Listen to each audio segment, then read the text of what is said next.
Hi, welcome to the second part of the development and world economic system chapter, lecture of the Marxist economics course. This is part of the lecture series prepared for the Middlesex University uh, Northern Cyprus campus. And I was talking about the different development strategies of the Keynesian school and the neoclassical school. Now I would like to talk about basically the third model, which is called East Asian model or export-led growth model. This model was actually applied by various Asian countries, starting with Japan, but then has spread to the whole most of the countries of East Asia. And it is seen as a model that successfully has lifted the many East Asian countries out of low income status and made those countries high income countries. So it is considered as one of the successful models, and in many ways, actually, this model is in some ways, the ISI is considered as the model. It imitates, and in other cases, Washington Consensus is considered as a model it imitates. So the proponents of the first two models try to claim that actually the model is mainly inspired and is a modified version of their model. And actually, before we go into the East Asian model, maybe we should also mention that both the success of the ISI and the Washington Consensus model were mixed. Basically, ISI model was a model which has created some industrialization in developing countries like Turkey in 1950s, 60s. There was some industrialization which was promoted by ISI. However, of course, those countries still could not get out of the poverty. I mean, their GDP per capita level still remains low, and especially their companies don't become major players in the global market. That's why in Turkey we don't buy many Argentinian computers or Brazilian cars, for example, but we buy Korean cars. Interestingly, so that's actually shows that East Asian model might have been maybe successful. Washington Consensus model also was not able to lift people out of poverty, and that's also while it was applied, well, certainly ISI had certain problems, but at least it created some kind of industrialization in those countries, and um, also provided certain jobs for the people. But Washington Consensus actually has, we might say, were coupled with severe economic problems at financial level, and also not so fast growth rates in the developing countries, disappointing growth rates in most cases, basically. ISI was creating growth rate, but it was kind of also supported by the high level of debt the countries were able to get from outside countries, and that's why actually they go bankrupt, and in that they needed to come terms with the elite financial economic institutions at global level who had already made consensus between each other.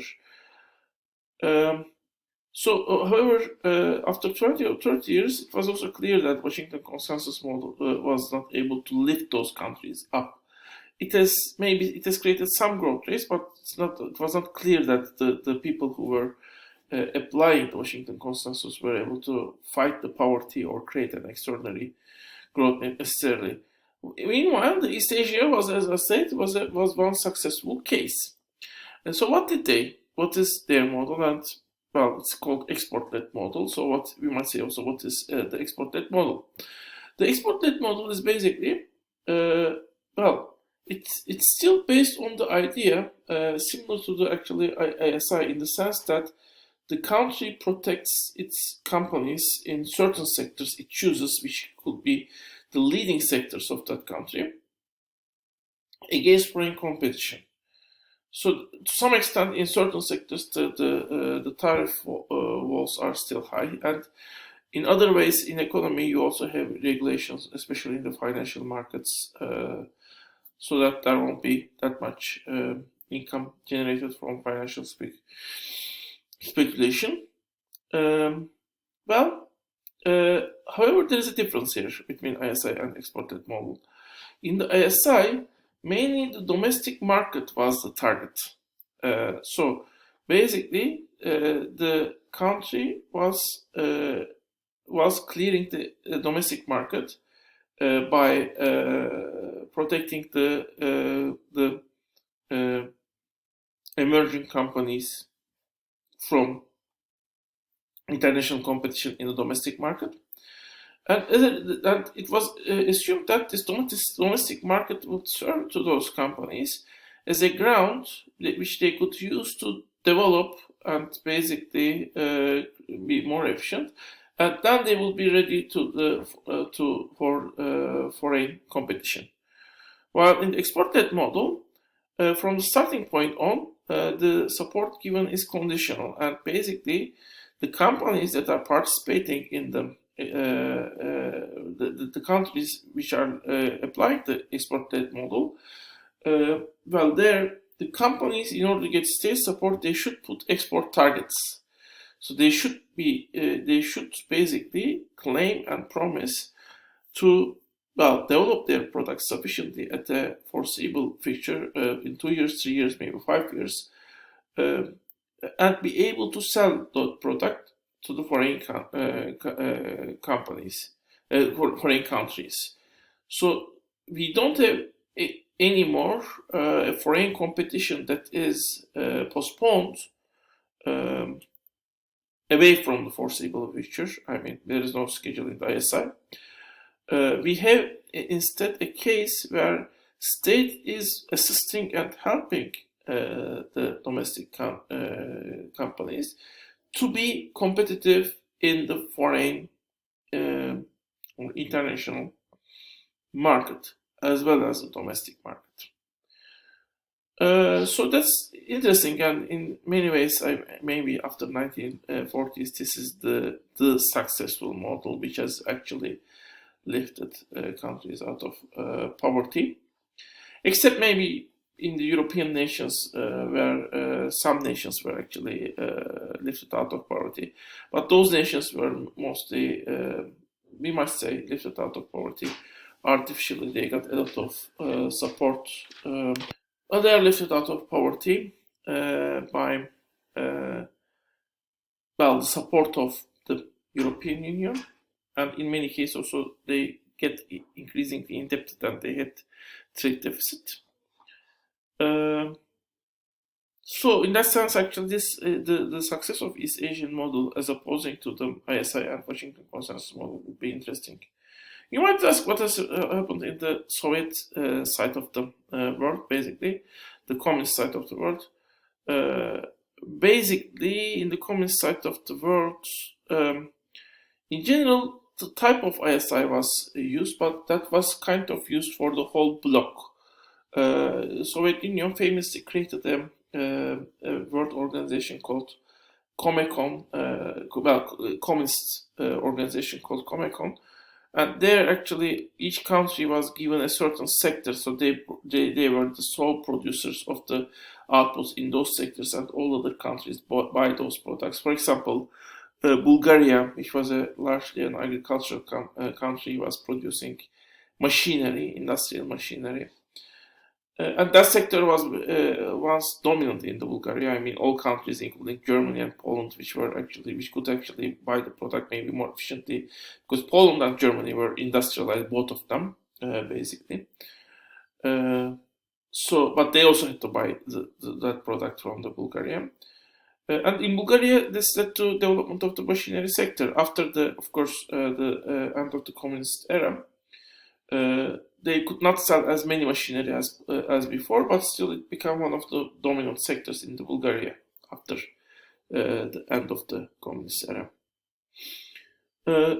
So this was kind of the development model of the communist bloc. Now we can go to the Marxian view on the development, and here actually initially we have a very orthodox view on the main orthodox view of the Marx and Engels. Not even Lenin was supporting this idea actually. Not even Rosa Luxemburg also. The idea is the development in the world is actually occurring at certain stages. So first you have primitive communistic societies, and then you have slavery era, and then feudal era, and then capitalist era. Capitalist system will transform the society. I mean, in feudal era you had villages that are unconnected. The people in the villages, the peasants, are not able to work together, and the exploitation relation was kind of like a family relation between the serfs and the landlords, the aristocrats. And then you have capitalist system, which actually increase the bring the workforce together, teach them how to work together, at the same time increase the productivity level, so the workers would afford after the end of the capitalism mainly to decrease their working time sufficiently to spend more time for them for different things like activities in art, sports, but also for the management of the to arrange the management of the economic system together. And this is already something as they become more organized, workers learn from it. Then you have socialism, and then you have communism, basically. So you have different steps you need to follow, and when you don't move to a certain step, if you are feudal society, you cannot directly go to the capitalist, let's say, to the socialist economic system. First, you need to experience the capitalist economic system. And this led to the discussion that, many countries in the world had still this feudal relation, which could include Turkey in 1950s and 60s even, Latin America, Africa, maybe East Asia also, maybe even Russia in 1917. So all of these countries, maybe the idea here is, maybe need first to be capitalist to become then socialists. And that's actually why also Marx thought actually in the end the colonization of India was kind of a progressive thing, because the England would make the India a capitalist society according to Marxian idea, and that would actually make Indian nation to progress. So, this idea was challenged at first at the beginning of the 20th century.